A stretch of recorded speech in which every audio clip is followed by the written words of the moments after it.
Olá, sejam muito bem-vindos a mais um episódio do MedStart. No episódio de hoje a gente vai falar sobre o câncer de colo de útero.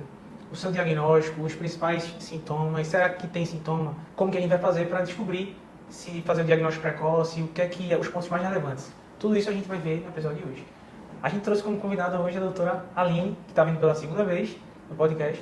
Ela que é médica obstetra, especialista em reprodução assistida e infertilidade, é a nossa convidada de hoje e vai falar um pouquinho sobre o câncer de colo de útero, né, doutora Aline? Com certeza. E o pessoal, se quiser te encontrar na rede social, como é que a gente faz? @doutoraline.fertilidade no Instagram. E o meu Instagram é Paulo Wolfson, me siga lá também nas redes sociais. Doutora Aline, conta aí pra quem está assistindo esse podcast. Primeiro, antes de tudo, um caso que te marcou, chamou bastante atenção sobre o câncer de colo de útero. Então, um caso que marcou bastante foi o caso de uma paciente de 18 anos que procurou o consultório por conta de uma dor durante a relação sexual, sangramento durante a relação sexual. A paciente tinha acabado de começar a vida sexual e, quando fomos investigar mais a fundo, descobrimos que se tratava de um câncer de colo do útero. Infelizmente, em estágio já avançado, e a paciente veio a óbito. Pois é, impactante. Realmente a situação dessa paciente foi uma situação que infelizmente não teve como ser evitada. Sim. Mas conta aí pro pessoal que está assistindo, né, para as mulheres e, enfim, adolescentes também que estão assistindo esse podcast, como que a gente poderia ter evitado? Será que existe uma forma de rastreio? O que é que você poderia falar sobre esse assunto? Então, o câncer de colo do útero é um câncer totalmente evitável. Por meio de exames simples, a gente consegue rastrear o câncer de colo. Qual é o principal exame utilizado nesse rastreio? A citologia oncótica, o Papa Nicolau, que consiste na obtenção de células do colo uterino para estudo. Para a gente evitar, para as mulheres não terem esse fim aí, infelizmente, que houve dessa paciente, como que a gente vai fazer esse rastreio? A cada 6 meses, a cada ano, a cada 3 anos, como é que funciona?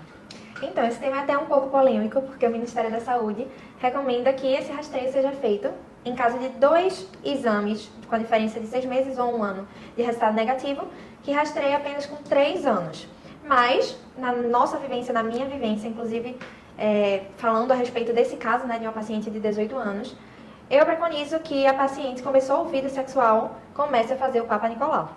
E esse rastreio deve ser feito anualmente, para a gente prevenir o câncer de colo e conseguir tratar em estágios recentes. Também acho relevante fazer esse acompanhamento anual, porque daí a gente aumenta a janela de oportunidade de chegar no diagnóstico cada vez mais precoce. Exatamente. Doutora, e as mulheres que estão assistindo esse vídeo, que, sei lá, às vezes podem estar pensando, não, então, quais serão os sintomas que devem surgir para que eu procure um atendimento, para que eu faça a investigação? A realidade não é bem assim, né? Você sabe bem disso, que a gente não deve aguardar nenhum sintoma aparecer, até porque geralmente, praticamente, não vai ter sintoma, né? Então, conta um pouco mais aí pra gente, quais são os sintomas e será que tem sintoma mesmo? A maior parte das pacientes são assintomáticas, ou seja, não apresentam nenhum sintoma. Quando vem apresentar sintoma, que pensa em fazer uma prevenção, procurar uma especialista, às vezes já é um caso bastante avançado. E a gente sabe que para prevenir e tratar o câncer de colo, a gente tem que rastrear para tratar no estágio inicial e prevenir um aparecimento de um câncer avançado que não tenha muito mais o que fazer.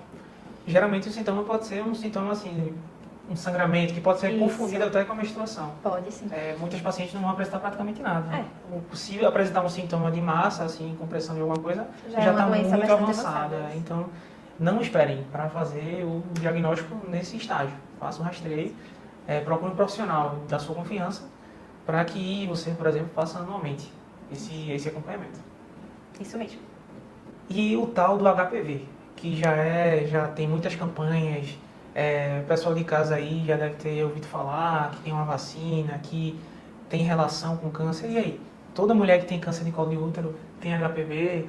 O HPV, enfim, é um fator o quê? Nesse sentido aí do câncer.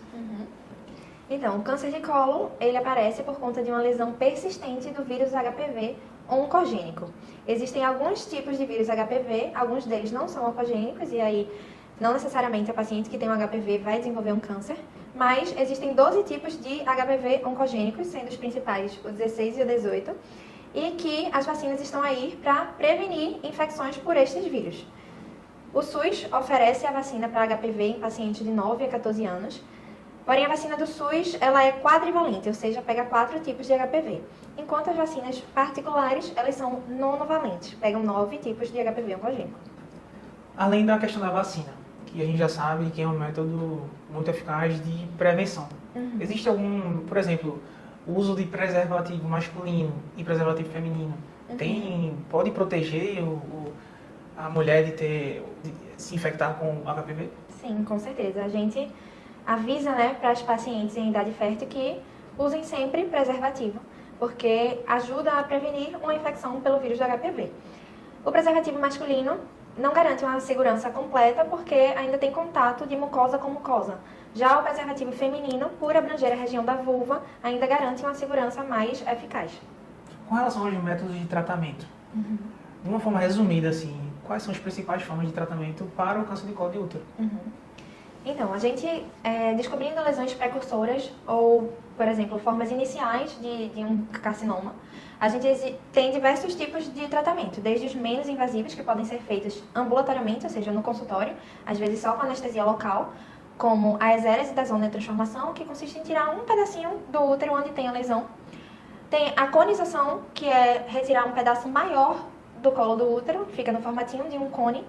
E tem a cirurgia da esterectomia, que pode ser parcial, total ou abrangente, retirando até alguns linfonodos. Isso tudo vai depender do estágio em que a gente fez o diagnóstico da doença. Por isso a importância do rastreio. Exatamente. O que vai definir principalmente o nível, o grau do tratamento, a expansão do tratamento, se vai ser um tratamento mais invasivo, vai ser o quando foi diagnosticado. Se foi um diagnóstico precoce, que a gente só consegue fazer isso através de um rastreio, ou um diagnóstico no estágio mais avançado, que aquela paciente, por exemplo, esperou aparecer um sintoma para poder fazer o rastreio.